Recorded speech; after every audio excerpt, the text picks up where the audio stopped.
Bossing! Boss, how are you? How are you? Kamusta sa everything? Kamusta? Eto, meron naman tayo. Ang pinag-uusapan natin, paper-pag ko na, resibo na lang ulang ko. These were all sold for only 6 pairs, guys. Tignan natin kung magmagustuhan niya. Uy, kaya pala yan guys. Wala ako sa Brazen Store ngayon. Nasa muna kape ako dito sa Jensen guys. Pero ano pa nga ba? Magbebenta pa rin tayo.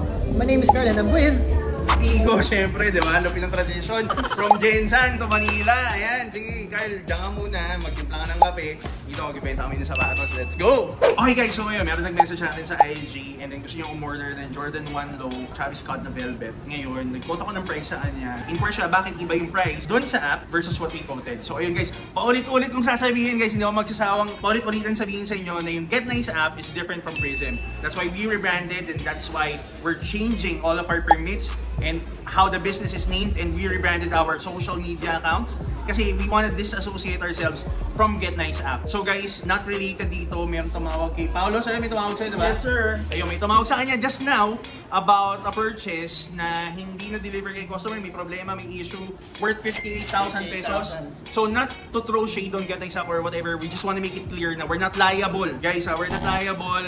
I'm not sure kung saan ang base of operations nila, kung saan ang location ng Get Nice app ngayon, kung saan kayo pwedeng magpunta, hindi ako sure. But at least dito sa store, if you make your purchase sa Prism at sa store, we're liable and we can help you with that. Pero dun sa Get Nice app, sorry guys, separate, different owners, labas kami sa Get Nice app, pero we'll do our best to help you out for your concerns. Pero separate, different, magkaiba, Get Nice app at Prism Store. Okay guys, so yun, meron tayong bisita today, si Jason nga pala. So usually, siya yung nagbibenta sa atin, pero narinig yun sa mga vlogs natin before. Pero ngayon, siya naman yung bibili. So ayan guys, Jason, gwapo. Sige na, may asawa na yan, sa may anak na yan guys. Pag-usapan na namin to online. I'm not sure if you guys follow our contents, pero before, we really support resellers din. Kasi diba, reseller din tayo before. So gusto natin i-inspire yung others na gusto pumasok sa business. Pero matagal naman na to si Jason sa sneaker community. So ngayon may buyout siya, 6 pairs. Meron tayo dito, yung Samba na down, collab siya, size 9. Tapos ito, NB 327. Meron tayong size 7 na NB 2002R.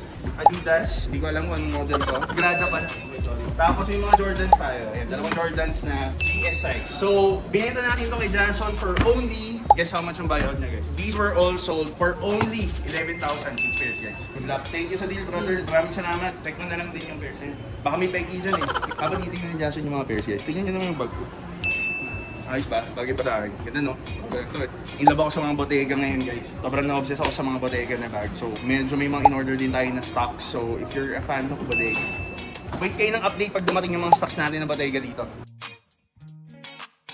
So fast flip natin yan. Pero eto kaka-message lang din ni Brother Hype. Pinakita ko nga sa kanya yung bodega nating bago. So supposedly, kasabi ko lang na this is supposed to be my bag. Pero nakita niya, so sabi niya, patingin daw siya. So dali natin doon. If we can make a quick fast flip profit, then pakibenta natin to. Pero i-package muna natin. So ako i-prepare nila yung pairs ni Jason, i-prepare natin yung bodega. Tapos pakita natin yung Brother Hype. Mas maganda to, mas may effect kung may place ng paper bag eh. Naka-paper bag na. Maganda nga gawin na resibo. Fast flip, 6 pairs completed, sold for 11,000. Jason, thank you, maraming salamat. Tapos ito, mag-fast flip na Brother Hype. Let's go. Tignan natin kung magugustuhan niya. Pwedeng hindi. Mas okay lang din sa akin na hindi kasi personal ko. Pero kung magustuhan niya, okay din. Hello, good afternoon. Si manager rin nandito. Si Brother Hype. Alis lang din. Bili lang kape. Bumili lang ng kape. Babalik lang. Kung nagkape pa si Hype, balikan na lang natin mamaya. Sir, dip check na. Dip check na. Wala si girl yan, nasa Jensen guys, diba? Sabi ko kanina. Kaya yung bag ko na lang yung dip check ko. So start tayo sa bag. I have the Guyard duffel bag and medyo color green kasi yung theme natin today. Lagay mo na siya dito. So I'll start with the Prism exclusive cap. So guys, ito if you know lang to. Not for sale, pero kung VIP ka, there's a way that you can get this for free. Not gonna say kasi syempre mag-VIP ka muna. Ngayon yung t-shirt natin yung very Amiri guys. This is available I think on certain sizes na lang, pero this is priced around 22,000 pesos yung kuha ko dito. Tapos there are other sizes possible na mas mababa or mas mahal. No, depende. Around 25,000, meron din ako nakita, alam ko meron mga 20k lang. Sana yung size mo mura lang. Uniqlo pants. Tapos for the shoes, syempre Amiri. Amiri tayo. For the watch, green Starbucks Rolex. Okay guys, take 2! Andiyan daw si Brother Hype, take 2 tayo. Punta tayo dun ngayon. Tingnan natin kung mabibenta natin. Mga paper bag na. Resibo na lang ulang dito. Alright, boss. Hello, magandang araw. Magandang araw.